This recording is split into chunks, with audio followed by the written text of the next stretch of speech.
name's Christina, and I'm a travel specialist for As You Wish Vacations. While I book many vacation destinations, I specialize in the Disney products. If you want to learn a little bit more about what I do and what the benefits you would get booking a vacation with me, check out my video, Why You Should Use a Travel Agent. While I love all the Disney destinations, this video series focuses on Walt Disney World specifically.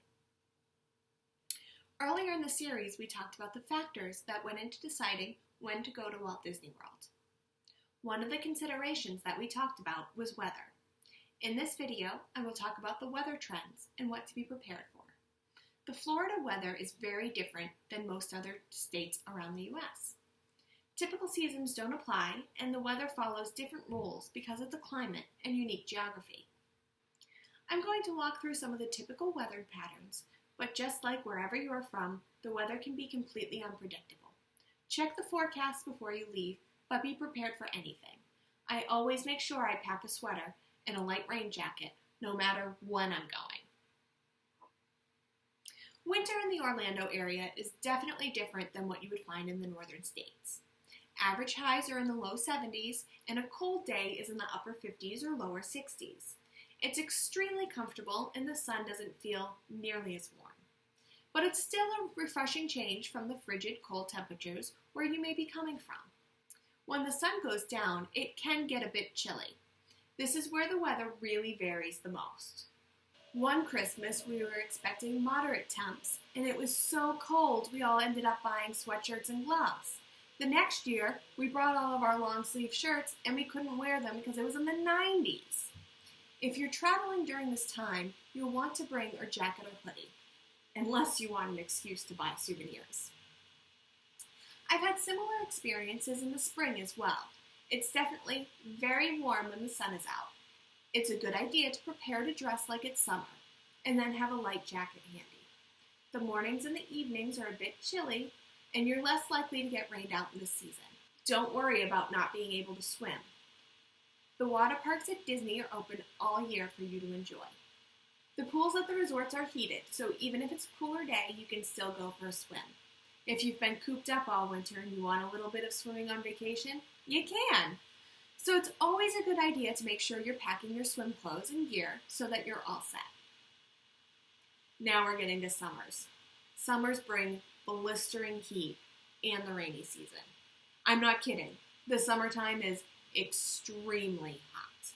The sun is beating down, and with the humidity you feel sticky as soon as you step outside. I'll have an entire episode dedicated to beating the heat later in the series. Just a quick tip, try to avoid the parks in the afternoon when the sun is at its hottest. We like to use this time to have a late lunch in the air conditioning, take a nap back at the hotel room, or sit by the pool.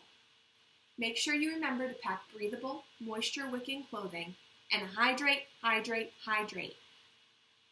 I also pack a light sweater in the summer. Going from the extreme heat to the air-conditioned restaurant or hotel room can feel nice at first, but I personally start to get chilly after a few minutes.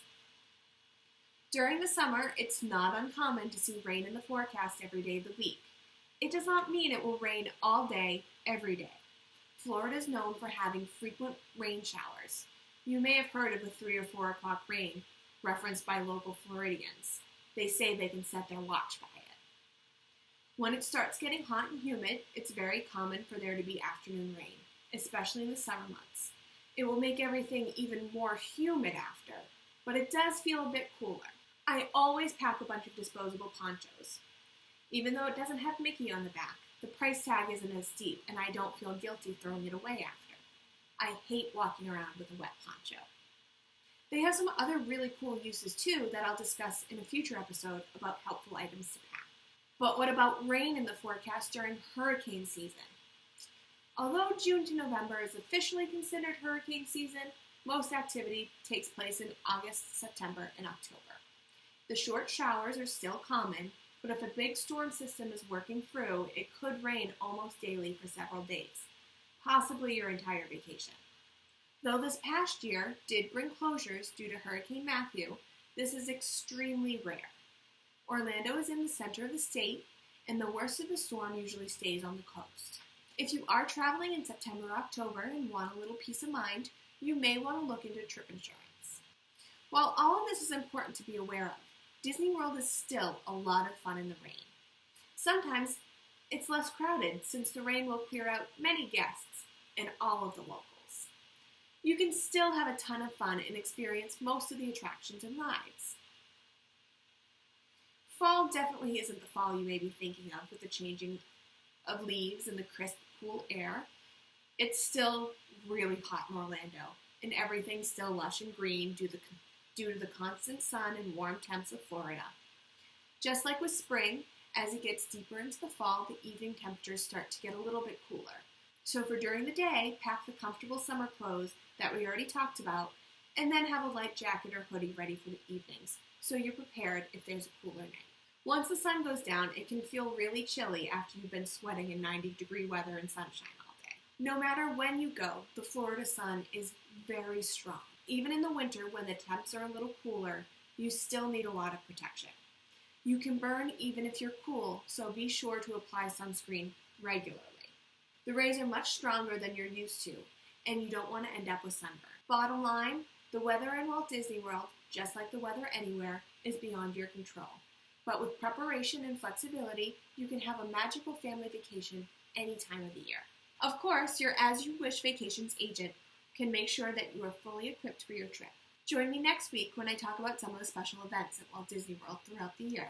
Don't forget to subscribe to my channel, follow me on social media, and email me, Christina, at aywchristina.blog if you're ready to book your vacation.